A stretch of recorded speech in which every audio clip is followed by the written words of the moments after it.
Welcome, Friday coming at you. So joined once again, as we were last Friday, by Conor McKeown to my left. Hello. Hi, Joe. And Will Slattery is here once again. Hey, Will. Hey, Joe. Where are you this weekend? Killarney, just talking about it there. One of the great kind of venues to do once a year. As in, like going down there. And actually, with the weather like this, it's spectacular. I was there a few times. Very picturesque, as everybody knows. Beautiful. I was there one time in Wishy Fogarty, the late great, held court for about 25 minutes on radio and talked, and even worked on radio, talked through the town from the viewpoint of the media centre. Media centre's a strong word. Media box. And, it was like, that steeple there, I was born there, baptised there, I'll be buried there someday. And that's the Gooch's house there. This kind of stuff. So that's a nice one to go to. Yeah, it's one of the, I was telling Will as well, this is very self-indulgent, but it's the last, I think, it's one of the last anyway, GA markings when you're working at a match where you can get to train. So you can kind of put the feet up and nice. So plenty going on this Friday. The Ronnie O'Sullivan fairy tale not looking good. He was 4-all in his semi-final with Zhao Jintong. And then the morning session this morning promised much, and he was whitewashed 8-0. So he's 12-4 down. That's probably that. I do hope the next time we're in the studio, we're talking to Ken Doherty on Tuesday about the semi-final comeback en route to his World Championship win, but not looking likely at the moment for Ronnie. Emails into Indosport Podcast at independent.ie. What have we got on the agenda? The Europa League so hot right now. Manchester United 3, Athletic Bilbao 0, and Spurs 3, Bodo Glimt 1. So that's looking like a United Spurs final, which will be good. But it's very much Harry Maguire's world, and we're living in it. From the low point of just a few short years ago. I heard Maguire talking during the week. He was like a robot. Apologies to the fans. Like no emotion behind it. To now, like memes for the first time in his life, which are like positive. You know what I mean? I saw there was Paul put in the one of they've taken Rio watching Vinicius Jr. going Ballon D'or, Ballon D'or, Ballon D'or, Ballon D'or, and put it next to Maguire jinking this way, that way, and crossing the ball in. It's the first time in his life he's like, Harry, you should see this meme, like for real this time. It was a souped up version of John O'Shea nutmegging Luis Figo, with the M product encapsulated as well. Considering that when he scored that goal, or did he get an equaliser? Remember when he was thrown up front against Nottingham Forest a few weeks ago, and we really cast aspersions on, is it unbecoming of a team? Well, when you're doing it like that, it's slightly more becoming, for sure. Were you watching? I was, yep. Yeah. See, I was watching on mute. I just wasn't invested in it, I was tired, long week. And I did glance up and I saw the jink and the jink and the jink. And I did think to myself, looks a bit like Harry Maguire. And then the goal happened, and then you see the replay, and then you put up the sound and everything. But I'm very happy for Harry Maguire. A good, solid lad, I think. There aren't too many redemption arcs in professional football. When you become that sort of pilloried, as Maguire was at that stage, and when you become the focus of particularly Roy Keane's ire, tends to stick. You have to really dig your heels in if you want to kind of come out the far side of it. It looks like he has. Yeah. And look, he's, his lack of pace is still a bit of an issue, and there are problems, I suppose. But in that kind of a system where he's got defenders either side of him and he can get his head on it and do things, you can see how he's slowly rehabilitated his confidence and grown back into what he's doing now. So, it's nice to see nice things happen to nice people. I think he's a nice person. I don't know, obviously. Seems that way. I won't comment on that part of what you said, but we never actually got to give him the credit for the comeback in the previous round because it was over Easter weekend. So we it's good that we get to kind of check back in with them. Give him two sets of flowers to even elongate that cliche expression. Rory McIlroy was on Jimmy Fallon last night, as is tradition for the green jacket winner. He looks good in a green jacket, doesn't he? He does, yeah. It was nice and snug. It was nice and fitted. Yeah, it does. He looks good. Somebody asked him actually at the press conference what the size was, and I was trying to figure out what the relevance. But then, of course, it's one of those great little nuggets that you put into your piece. The size, whatever it was, 38 regular. Everyone put it in. He's not that big, Jesus. Well, I don't know what it was. Not the chest. Okay. Yeah. But I'm glad he's doing this stuff, by the way. Like, I think that there would have been, for a lot of people, maybe a little urge to kind of go, no, I'm going to put the head down now and really. I remember Harrington saying years ago, if he could go back and win his majors again, he'd tell himself to enjoy them a little bit more. So I'm glad he's doing the full lap of honour. Well, he got an incredible reaction in the studio. Yeah, it sounded like it, yeah. Yeah, it's one of these sporting events that, by hook or by crook, even non-golfing fans, you should turn on the golf WhatsApp messages, text messages fired around as the tension built. I think a lot of people have really seen this, and the crowd were cheering in a very real way. And Jimmy Fallon, okay, he's fairly. I haven't yet seen his tough, standoffish interview style, but he was like, it was amazing, kind of a thing. But we have a little bit of a warped view, I think, of Rory McIlroy. You have to go outside of Ireland to really appreciate just how popular he is. When you go to America, which is essentially the home of golf, given it's the PGA Tour, 3 of the majors are there. Like, he's the good guy. Do you know what I mean? Everybody is rooting for him. Well, last year I remember Trevor Immelman, who's like the main CBS kind of, he stepped into the Faldo breaches, the voice of golf, the Ken Venturi role, which is very fabled in golf TV. And last year he was saying, I've never seen this before, in that the main story heading into Augusta in even America is an international player. It's never happened before. He's been that adopted by the country. It was that ubiquitous, I think, at that level too. Yeah. But it's really only here where, obviously going back to people having an issue of trying to claim him and his identity and everything else. This is really, as far as I can make out, the only part of the world where there is a bit of Rory ambivalence, It's ironic, isn't it? Yeah. They showed the Jerry Kelly UTV chipping into a washing machine. Classic stuff. Do UTV get royalties for this? Like, they're still printing money. When I saw that, I was looking at my own washing machine there. And I was like, is that hard?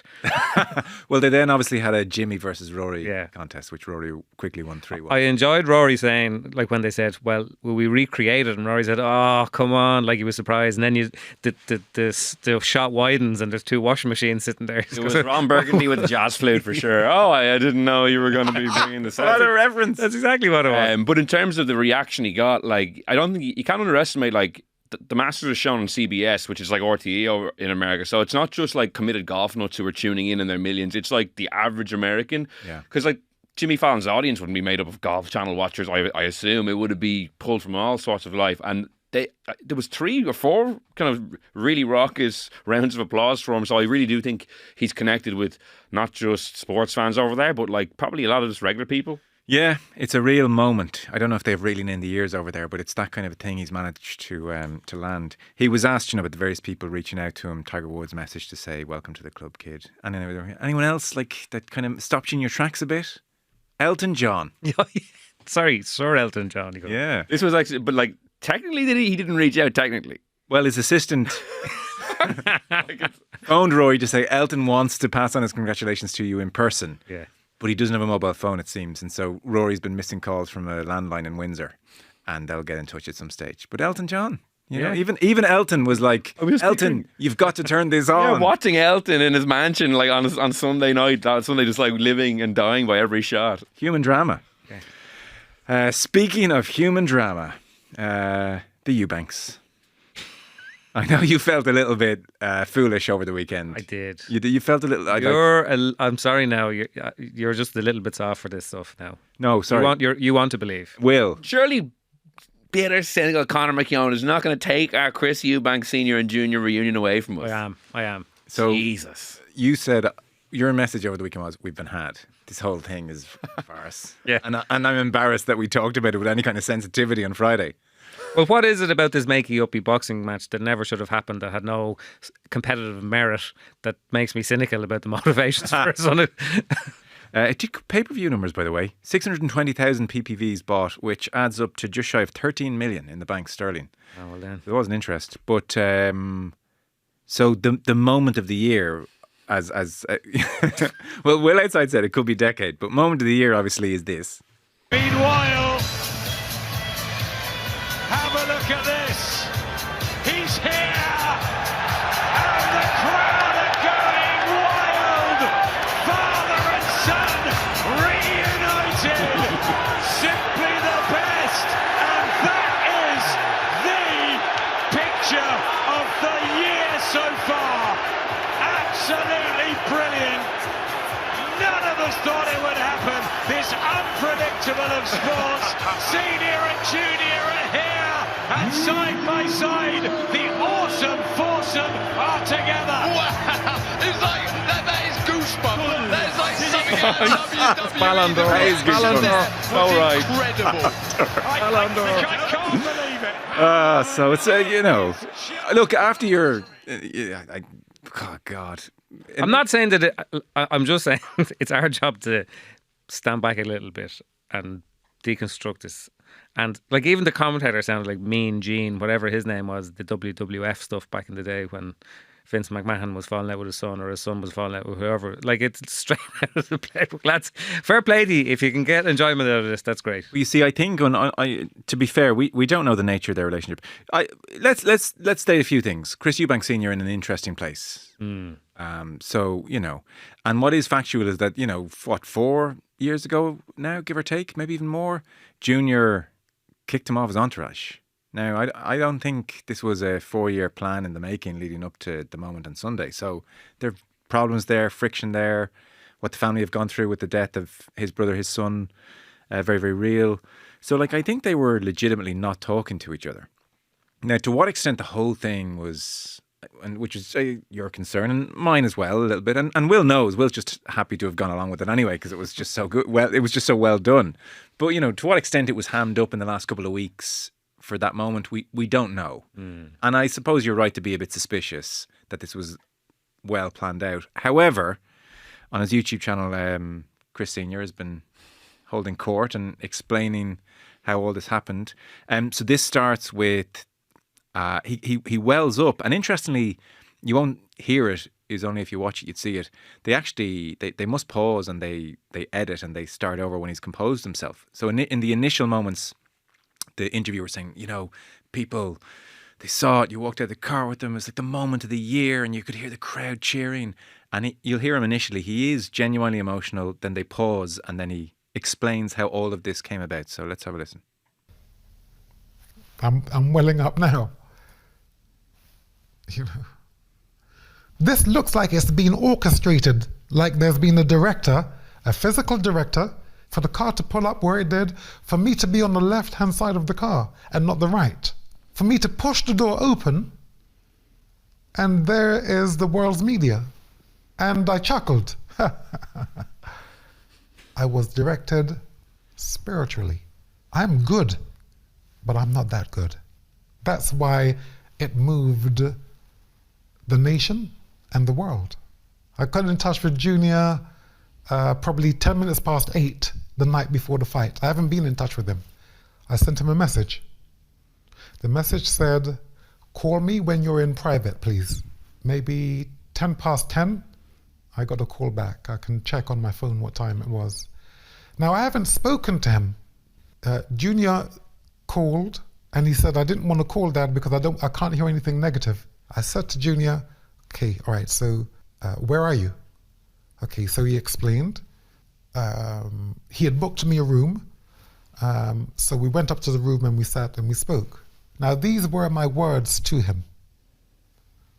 What do you want me to do, son? This is your show. Now, this is probably one of the most private things I can tell you because it's the truth. You have to understand the magnitude of this. Junior is not an emotional human being. He's not emotional. I mean, I'm talking about at all. Now, you would say, well, yeah, come on, within reason. No. He sent me a message, and I can show you, Mike, afterwards. He sent me a message. The message said, glad you are here. That's like the moon come into Earth, come into within a mile of the Earth. You won the hearts of the people, Junior. You won my heart, Rastafari. That's the sense of it. You buying that? I don't know. Yeah, I don't know either. I think I am. What is it about the man who once came to the boxing ring on the back of a Harley Davidson that makes me think there's something a little bit more orchestrated about it? Maybe. Like, what bad preparation for a fight, getting a text from your estranged father The night before. 10 past 8 the night before the fight. I can see his reservations of calling back. So I've had to lose a lot of weight in the last 3-4 days. I'm feeling drained already. I don't need this. Like, what stunt are you going to pull? It's quite a long clip. I didn't want to play like 5 minutes. Like, there's a point where Junior says to him, And so what do you want? And Eubank's like, I want nothing, except simply the best. And you have to have a lion head walking stick. And Yeah, I watched 7 minutes of it earlier, and it was riveting because he also goes into details about how he snuck into the hotel to avoid the media. He wore like an outrageous disguise, and they showed like a photo of him. He looks like you can't see any part of his body. He's wearing like a hoodie, a hat, glasses, a mask, a second coat. He's dressed in an eye-catchingly disguised way. It'd be like, who could that be going into And the Eubank Junior Hotel? He stresses that the reason no one would know who he was because I wore trainers. He emphasises that point. Junior said, when they saw the trainers, the media definitely won't recognise you now with those trainers. No one's been more in the story than Will on this. It's Will on Leinster in Europe. I want the job of the guy asking the questions in that video. Yeah. Well, yeah. Why? Because I feel like that would have been a good experience, like an enjoyable media experience. Yeah. So, well, there we are. That we were wondering when the reconciliation happened. So, allegedly, night before. brilliant. Few emails in. Leinster ticket prices. We had talked about this during the week with Keane and Rory. The EPCR set the prices and sell the tickets for the semi-final stages. Leinster take care of everything before semi-finals. Just to say, says Conor B, I looked at tickets to bring myself, wife, 2 boys, 8 and 11 to the match. Couldn't justify the price to sit at the top of the Aviva. Surely with only 30,000, they could let the kids in for free at this stage or sort out a family ticket. Pricing the fans out of it, crazy. Common refrain at the moment. They've made a mess of it, the EPCR. That's the only way of describing the situation. I think it's closer to 40 now. It's interesting because I think that the opponent matters. So 2 years ago when James Ryan spoke about the ticket prices, they were playing Toulouse. I remember talking to, I think probably Rudd at the time, maybe off air, like if they're playing Toulouse, say, this Saturday, what will people think is a fair price for that game? Because that's what the fixture was 2 years ago. I argued that Leinster Toulouse is the biggest club fixture in the world. Like, is it not legitimate for them to charge 50, 60, even 70 quid for the biggest club fixture? Now, Northampton is not that. Yeah. Last year they sold it out. So I don't like, and it's not like they have fixed prices like in the GA, like final tickets cost X and this cost Y. They can change it any way they want. So they got it wrong this year. But say in other years when they got criticised as well, I did think, well, what is the fair price for that? Look, I don't want to be blasé about people spending 70 neither. quid. A lot of people are really stretched out there. But in the current climate where Taylor Swift concert is like a gazillion euro, €70 for Leinster to lose, which feels like a de facto final. Yeah. That will sell out. Put it that way. Market demands will suggest it's fair. But Leinster, Northampton. Yeah. Yeah. No, definitely. But does the occasion not take that up to another bracket now? No. Semi-final? They're always at this Fair enough. level of occasion. Yeah, they've played in 5 semi-finals in a row. They've already had 2 knockout games. They're going to have maybe a couple in the URC plus a potential final. People might have either booked trips already because you kind of have to book those things in advance. So I can see why people aren't flocking to this game at the prices they're at. But it just, if they were playing a different team, potentially maybe you'd have a different argument for what is a fair price. I'd be interested because everyone is uniformly negative on the ticket prices, and I can see why. But they were saying similar when they played Toulouse, I remember, and I was kind of like, what do people think would be fair for a kind of more blockbuster semi-final clash? Yeah. The old sort of refrain about why in a situation where you're not sold out or close to it, you don't allow children in for free. I mean, that is a good argument, but it's just very hard to manage it. It's hard to predict that it's not going to sell out. It happens like across sports. It happens in the GA all the time. Like the big reason for GA attendance is falling is ticket prices. You know, there are so many games that are on, and expecting people to attend 9 championship matches or whatever it is now that constitutes even an average county's year, particularly when there's a lot of travel involved and everything else, and bringing your like who goes to a match on their own like 9 times a year, just doesn't happen anymore. So price is the main factor, and a little bit like those concert tickets that they kind of gauge. That's what every sporting organisation will do. They'll gauge it against demand, you know, until such time as people stop going to the games, and you can be absolutely certain. Like this year, Leinster Council reduced ticket prices for the early games in the Leinster Championship. Why? Because nobody was going to them. So that's the only way that prices are going to go down in any sport. Poor guest says, love the podcast, lads, especially GA content, but respectfully, as a Meath man, can Philly F off? Didn't enjoy Philly's contribution yesterday. Then he does add, though, I suppose it's nice to have a bit of hate between us again. Yeah. I don't disagree with either of them. Rory and Dingle then regarding the bog toe, or in West Kerry vernacular, a toe peg. This type of approach to kicking a ball was banned in our primary school. It was due to one Doc Martin wearing child who was 11 going on 40 toe pegging the ball through windows of prefab teachers and anything else that got caught in his path. This is the bit I don't like about this story. He never got picked by any of the teams in the yard, but like Chris Eubank Sr. would randomly appear as the game was in full flow and start toe pegging the ball. Like any West Kerry story, there's no real moral here, just that we called it a toe peg, not a bog toe, and joined the podcast, Rory and Dingle. I'm sorry for this young kid that just didn't get picked for a team. And that negative usage of Chris Eubank Sr. I probably didn't like. No, you wouldn't. Conor, what do you call it? Bog toe or toe bog. Yeah, it's bog toe, I think, but Toe bog, yeah. give or take. I've called it both. When I saw Aidan O'Hara tweeting about it, I had to listen back to find out what it was, because these are the kind of debates that I think we should be having. And it's always bog toe or toe bog where we were.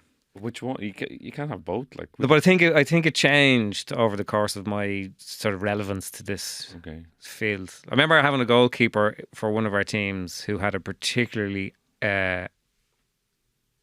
vicious bog toe, but it worked because at that stage goalkeeping job was to get the ball as far away from the goal as humanly possible. It's actually hard to do it. Like, do you mean, like, it's quite skillful to be able to hit the ball off the. Well, the PSG one the other night was amazing. But that was more of a poke. It was a little bit more of a poke. Because he didn't, I He think. didn't put everything into it. Yeah, I think that where the differential there is the backlift. Like a bog toe, you're taking a big swipe at it, whereas He stabbed it. he stabbed it. Ronaldinho's against Chelsea. Remember that was a toe. That is the greatest. Oh. Honestly, it's such an underrated goal. I feel like it's an all-timer. kind of been lost a little to time. A little It bit. wasn't underrated at the time. At the time, people were like, "Wow!" But now I feel like it hasn't been mentioned in a while. It's one of those ones when you watch it again, you're just like, it's incredible how nobody sort of predicted or reacted, because it's just nobody else is going to do that in that situation. Check doesn't move And until the ball is. And it wasn't going in a Seconds million after. miles an hour or anything. It was just like, what's he going to do from a standing start? I have to say, watching Lamine Yamal's goal the other night and this goal that he nearly got when he cut back inside, he has some incredible kicking action where he has absolutely no backlift. No backlift. And the ball just springs off. Thought to the same surface. thing. Yeah, It's we- incredible. Whatever about the swerve Yeah. and the ability to go past people, but the ability to shoot without shaping to shoot, that's it was just in his stride. it's just incredible. Yeah, it's interesting. I thought the same thing. Yeah. Even the one that he tried, even the one that kind of hit, remember the one that he ballooned up in the air and came back down and hit the bar as well. But there's no sign that he's about to make any connection with the ball. Yeah. On the group death thing, a few people emailed this in because we had presumed that you mentioned the 2002 World Cup. That wasn't the first time group of death had been used. Today's discussion about group death, I had a quick gander on the internet. The original, coined by Mexican journalists in Spanish, Grupo de la Muerte. Thank you very much. Sounds so good. Way better, isn't it? Yeah. Described Group 3 of the 1970 World Cup, featuring the holders England, Brazil, Czechoslovakia and Romania. Who do you think got through in that group? England and Brazil. Yeah, they did. So, like, how deathy was it, really? Yeah, Czechoslovakia. Completely predictable group of death. Were Romania powerhouse in 1970? No, it doesn't- I don't think so. Holders and the soon-to-be winners. I mean, Well, I I don't think that was at the basis of it. Just those two teams alone, I think, was what spawned it. A group of death. I'm sure a Grupo de la Muerte, in my opinion, needs to have at least 3 heavyweights. My only stipulation for and 3 can't go through. that's the main thing. GAA. In true GAA style, will absolutely annihilate you with the hardest group of all time. But everybody goes through. Conor, I think you're the witty writer that needs to come up with like what you can call a group in this format when 3 go through that is still with like there's Yeah. a funny phrase somewhere. there's that's something. floating there. There's something just outside of your Yeah, head. well, there. these are all the things that we used. These are all the quips we used to tweet back in the day, back before we gave that up. So maybe, yeah. You have that train journey now you can think of. What kind of group? When you pull into Houston Station on Sunday evening, we need a new phrase. It's not death. It's a group of. Group of mirth. Oh, it's right there. It's somewhere. We give it, yeah. Lads, I'm just saying there could be an interesting follow up in Tuesday's paper. There was an email, similar theme to group of death, sent at 5:43 a.m. on Thursday. 5:43 a.m. That's very judgmental now, isn't it? Well, no, when you hear this, I mean, it's kind of heartwarming in a way. And I'm guessing it took him at least half an hour to write. Written from the neonatal intensive care unit. Oh, Yeah. Hi, Joe and all. My wife and I have just welcomed 2 beautiful identical twin girls into the world yesterday. As can be the case with preterm twins, they've landed in the NICU. So I write from the floor of one of the wards in the Coombe, struggling to sleep for a variety of reasons. You just don't see the next line coming. Will, in your reflections on the original group of death... There's a paragraph missing there. So. There's not! I like that my name was first as well. Yeah. It's just, you just don't... it was such an abrupt... I had to email. Yeah. That's the sort of stream of consciousness you only get when you haven't slept for 48 hours. Yeah. So it's a sharp mood turn. It makes me just presume preterm twins, all is well. Yeah, but he's up. It's a lot in his mind. Yeah. Will, in your reflections on the original group of death, transported me back to a simpler times and offered a welcome respite from the worry of the present. Okay, so there is some worry. This is from Paddy, where we obviously wish you well, Paddy. As a Man United fan of a similar vintage to yourself, this email, this is just, I just, everything about this, I remember this. This is just, I had to read it out personally. This is just me. This is in my wheelhouse. As a Man United fan of a similar vintage, the 1998-99 Champions League group of Manchester United, Bayern Munich, Barcelona was a group of death. I'm pretty sure Brøndby was the other one. Strum Graz, I think, was it? I'd be fairly certain. Yeah. When I said I'm pretty sure, I meant I know. It was Brøndby. I just said Rosenborg. But Would you? Yeah. Specifically, it brought me back to the winter of '98 when my folks were doing up the living room at an opportune time in advance of Christmas. This simultaneously made the one TV in the house redundant for the midweek primetime Champions League game. My dad, sensing the need for father-son to watch the game, landed home with some sort of handheld mini TV. After some playing around with the bunny ears... Yeah. We got the signal sorted, witnessed one of the great Champions League games as United and Barca drew 3-3. They drew 3-3 both times in that group. Is that Rivaldo? And the legendary Rivaldo scored that iconic bicycle kick. United hanging on for a draw and scraping a best placed runners-up spot to set them on their path to the Nou Camp 6 months later, at a time when even group games had the potential to feel like a knockout game where sport facilitated genuine jeopardy akin to the great Munster Heineken Cup escapades of the same era. And we weren't inundated with unnecessary meaningful games per your GAA Structures chat. Anyway, thanks for the bolt of nostalgia. I'm looking forward to sharing similar memories with the twins once we get them home safe and sound. Love the pod. Thanks for all the hard work. Paddy. That's lovely. 5:43 a.m. send. What are you doing, Paddy? Nothing. What do you need? As a quick tangent, is Rivaldo the most quickly glossed over all-time great player? All-time great? No. Was he not an all-time great? Maybe he was just a big statement. Well, what define like FIFA World Player of the Year, Ballon d'Or winner, World Cup winner? I'm just saying the Rivaldo era seemed very fleeting, and then it became very Zidane, Ronaldo, Nazario, and do you know what I mean? Like Ronaldinho. Yeah, Ronaldinho. Like whereas Rivaldo was, yeah, you know, like it's rare enough that you have a player who is like without peer as the greatest player in the world. Like Rivaldo was, but we don't like. Who talks about Rivaldo? No one. Yeah. Maybe Kaká's in that parish as well, is he? Kaká for a year too was it. Ronaldinho, it was short-lived enough as well, Ronaldinho. I do remember saying to a friend around 05-06, I was like, if this guy keeps doing what he's doing right now for another 10 years, he'll be Pele. But it was short-lived, as I say. Maybe. Yeah, maybe he's a bit glossed by. I don't know why. I'd gloss by him too. I'd drive right by him to Zidane. Yeah. I don't even think of him in that kind of shake-up. It's only when somebody brings him up. That was when David Beckham scored free kicks in those games as well. God, I remember so well. It's so ingrained in you that I saw today was the 2nd of May, and I literally just instinctively went, oh yeah, David Beckham's birthday today. Certain dates, they're just in your head, you know. But are you I don't know. 50th. I don't know anybody. Yeah. I don't know anybody's birthday. From... Were you going to say what's my wife's birthday? sorry. Well, it's the day before mine, so that's not the hardest one. Yeah. She doesn't get much of it. No, I wouldn't remember many dates. No. David Beckham, though. Yeah, it's weird. It's just United hardcore at the time. Fair enough. Looks well for 50, though. Yeah. Don't anyone else's? No. Would you know anyone? Do you know any sports? What you'd know Brian Driscoll's birthday, top of your head? No, it's January sometime. I think I don't know. It's good though. Paul O'Connell and Driscoll are January 79. I don't know the dates. So. Interesting. Ish.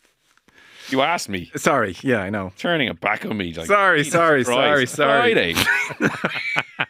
He's going on holidays tomorrow. I know. This hanging over me. Sorry. You can edit it out No, afterwards. don't. I want the listeners to know what he's really like. Brian O'Driscoll birthday fiasco. Okay, I want to keep this moving. Bill Belichick and his book tour from hell. We should finish on. This has like just become the thing in America. From TMZ having a field day on every detail to like chin stroking Vanity Fair pieces. The ballad of Bill Belichick and Jordan Hudson. What's happened to coach? All this kind of stuff's going on. So Bill Belichick, 6-time Super Bowl winner, needs no introduction, has a new book out, The Art of Winning, Lessons from a Life in Football. Why is he even doing this? Like, he's getting $10 million a year from North Carolina. I don't know why he's bothering writing a book, but he did to give his lessons from a life in football, I suppose. And there's been a few hatchet jobs on him. There was a Apple documentary, like 10 parts on the Patriots, but like his role was very much minimised and Robert Kraft's role was very much maximised, which I think he probably wanted to be like, I want to put my narrative out there about what I did and the contribution I made. Yeah, possibly, yeah. Well, he was on CBS News Sunday morning, which is generally a fairly friendly, controversy-free zone, and he was being interviewed by Tony Duckopill. And so there are just lots of, I don't know, terse exchanges. You mentioned Robert Kraft, for instance. So here's a sample of the Sunday morning, have a cup of coffee, your new book's great kind of conversation that should have been. I have to ask about Robert Kraft because 24 years together, 6 Super Bowls. Unless I'm wrong, he's not in this book. How come? He's not. Well, again, it's about my life lessons in football, and it's really more about the ones that I experienced directly. But he's not even in the acknowledgement section. Correct. Do you feel like you were treated with dignity and respect when you were let go by Robert Kraft? Yeah, well, it was a mutual decision for us to part ways. He said fired. It was a mutual decision. Okay, that's heavy atmosphere. So there is a general intrigue around his relationship with Jordan Hudson. He's 73, she's 24. She kind of debuted their relationship on her Instagram page last October. They met when she was 20. And so what's kind of interesting, CBS have defended the decision to leave this in, which is kind of like she's nearby the interview and she interjects here at one point. Make sure that that's the Jordan was a constant presence during our interview. You have Jordan right over there. Everybody in the world seems to be following this relationship. They've got an opinion about your private life. It's got nothing to do with them, but they're invested in it. How do you deal with that? Never been too worried about what everybody else thinks. Just try to do what I feel like is best for me and what's right. How did you guys meet? not talking about this. No? No. And so it's just led to tons of speculation about what's going on here. Like there's reports that she's now CC'd on every email he gets in the University of North Carolina. Strange, I suppose. She's filed 14 trademarks related to Belichick sayings like no days off and do your job. So she's kind of, you know, almost running his business, for want of a better word. CBS sort of said like there were numerous interjections on her part. Belichick's daughter-in-law has taken to Instagram because someone defended Jordan Hudson, saying, well, she's just, you know, she's kind of acting as his publicist. And so his daughter-in-law said, publicists act in a professional manner. They don't storm off delaying an interview. There are reports she stormed off at one point and sort of ordered him to storm off or asked him to storm off. And I don't know if he did or didn't. So it's just kind of, it's caused major, you know, American media doesn't need asking twice to get stuck into the dynamics of this one. Belichick has released a lengthy, by his standards, statement in the last day or two, where he says that the final version of the interview does not reflect the productive 35-minute conversation. How productive was it, I wonder? Which we had, which covered a wide range of topics related to my career. Instead, it presents selectively edited clips and stills from just a few minutes of the interview to suggest a false narrative that Jordan was attempting to control the conversation, which is simply not true. And so, you know, that could be true as well. So it's all just, for a man who was like, focus away from distractions, eschew the media at every turn, stay away from the bullshit, as he would have seen it, just the guff. He has managed to find himself like in the most guffiest of guff things this week, and everyone's just like in on it. And I think his next book tour appearance is now hotly anticipated. It is. There are more to come. So that's where Bill Belichick, 73 years of age, finds himself. What was the all rule? Not to be casting judgment on people, but the all rule was it half your age plus 7 or something like that? So he's out by a couple of decades there. 49 years is a bit of an age gap now, culturally speaking, as much as anything else. Like, they're not sitting down in the evenings to watch Reeling in the Years, like. Yeah, but then I guess it's none of our business. That's why people are like looking at it, I suppose. But then the funny Or thing how she's behaving, like. Yeah, because they had talked about how they'd met a few. Like, this is they'd met in a plane. Apparently, they got talking. She was like studying philosophy. He signed her book. That was kind of the beginnings, or how they had talked about it. But then she said, "No, we're not talking about that now," which prompts like, well, how did they really meet then? All of this stuff starts in a big way. Well, I'm kind of always fascinated by the idea that, people who are in the public eye, who are trying to flog something, will try and control their interviews to a certain extent. Like, if you want to do your book, if you want to do an interview and flog your book, which Bill Belichick apparently does, but you have your girlfriend who happens to be 49 years younger than you, also there when everybody's talking about the relationship and deciding which questions you can and you can't ask. It's a little bit disingenuous to expect that people are going to keep it on the straight and narrow. Like, I would love to be in the chair of the next person who has to interview Bill Belichick on this world tour, because, like, what are you going to do now? Are you going to not ask about all the stuff that we've been making global headlines about for the last couple of years or a couple of weeks? Tricky. And Tony Dockapil, who I don't know, he mentioned Kraft's not even mentioned in your book, but like in the acknowledgements, which he's putting out there, he's talking about Hudson as his muse and all of this stuff, like, glowingly. So you're sort of within your rights. I'm interviewing about your book. Let's talk about your muse. They're your words, not mine. It's fair game. So they've sort of made it. There's a real Streisand effect here. Oh, definitely. And to his contention that she was doing her job, I've always found it hilarious, the PR interjections in the middle of broadcast interviews. Never work. 99% of them are like doing far more harm than good. Yeah. Maybe once or twice there might be legitimate grounds to maybe try to interrupt, but very, very, none of the ones I've really seen, and we can all think of them, we've probably all been subjected to them too, it makes the person look bad. Yeah, it makes it look like there's something salacious here to cover up or wrong. I've never heard that. No, not talking about that. All right, okay.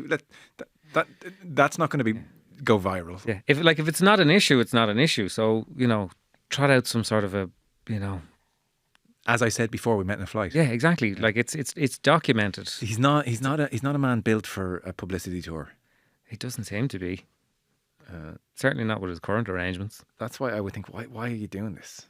You don't need to. He's getting 10 million a year. I think it's to set the record straight on his legacy. I feel like he feels that he's been cut, forced out of the Patriots. Robert Kraft is trying to take all the credit. Tom Brady won another Super Bowl, and he's left being kind of painted a certain way in his mind potentially. That's what my kind of armchair psychologist. No, you could be right. You kind of think that people had achieved that much, your war is over nearly, isn't it? Like, yeah, but I'd say Will's point is probably it, because Brady sort of won the war. Yeah. Even at the roast of Tom Brady, like that was, I think Brady when he's giving it back to everybody, I think he kind of alludes to, he's like, Bill, they wondered, was it me? Was it you? It was me. So, it's mad to see a figure like this who was just, as you said, like, it's almost like he had an almost Alex Ferguson threshold for bullshit. Like, basically sacking David Beckham because he was going out with a Spice Girl. Like, that's what Bill Belichick would have done if he was managing David Beckham. And now he finds himself at this issue. I wonder what the Patriots WhatsApp groups are like going at the moment. Like, geez, do you see what Bill's doing these days? Well, there we go. We'll see how he gets. I think he's doing something in New York next week. So, great. There's several more bites on that. Jimmy Fallon, maybe. Jimmy Fallon. So that's us, I think.